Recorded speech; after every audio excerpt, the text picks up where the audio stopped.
When Lincoln arrived in central Illinois in 1830, life was harsh. It was just before the winter of the deep snow, a snow which ravaged Champaign County and much of Illinois.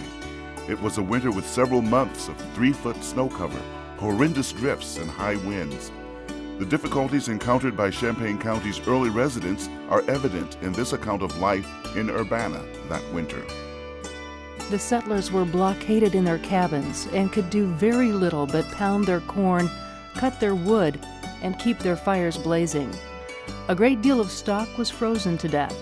The deer and wild turkeys, which had been very numerous, suffered greatly and were nearly exterminated. The wolves became very bold and impudent.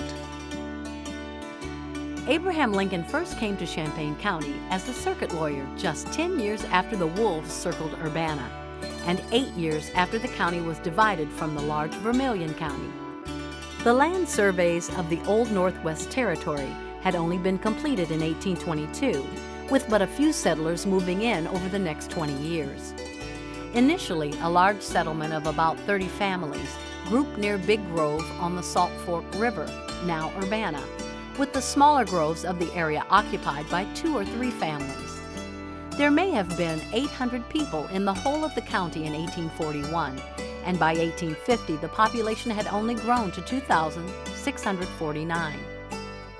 While some of these settlers came from Ohio, many of those early residents had crossed through Virginia to Kentucky, through southern Indiana or southern Illinois, just as Lincoln's own family had.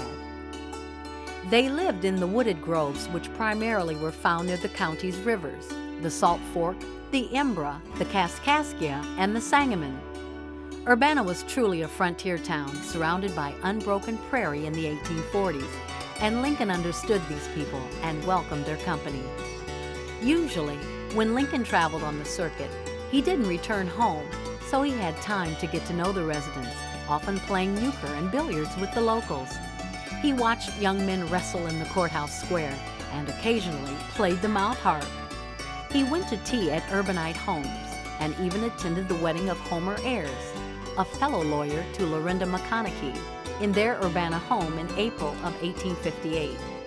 Lincoln's friends in Urbana and Champaign were much like him.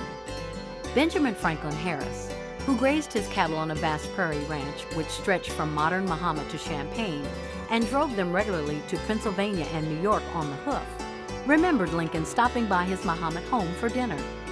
Harris, a native Virginian who built one of the first log cabins in the county, wrote a colorful autobiography in which he describes visiting his old friend Abe Lincoln in Washington, D.C.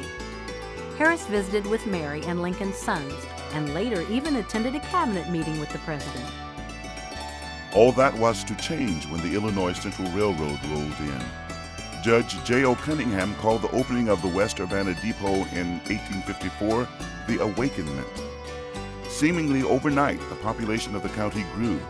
By the time of Lincoln's election to the presidency, there were nearly 14,000 county residents. In 1856, the Great Western Railroad, later known as the Wabash, completed its line from Danville to Tolono, passing as it did through Sidney and Homer.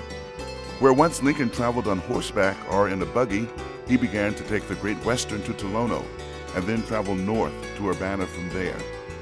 Lincoln stayed there at the Marion House and loved playing chess and throwing horseshoes with his friends in Tolono.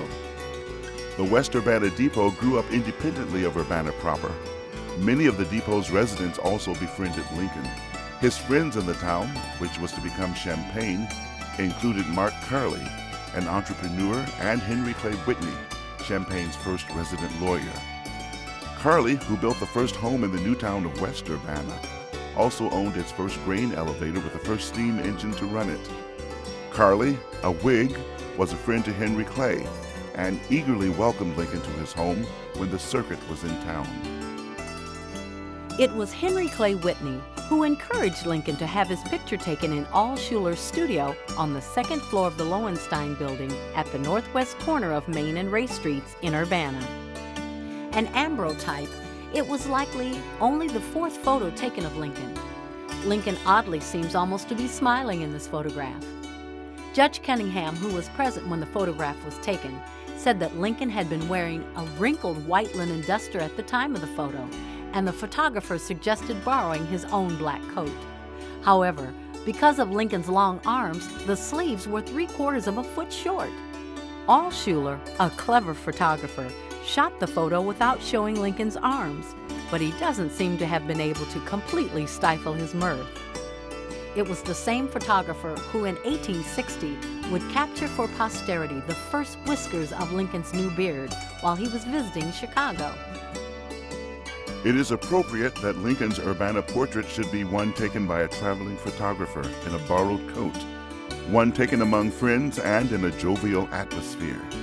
This is the Urbana Lincoln knew, one made up of people who were just beginning, who were used to hardship, and who enjoyed friendship and good humor.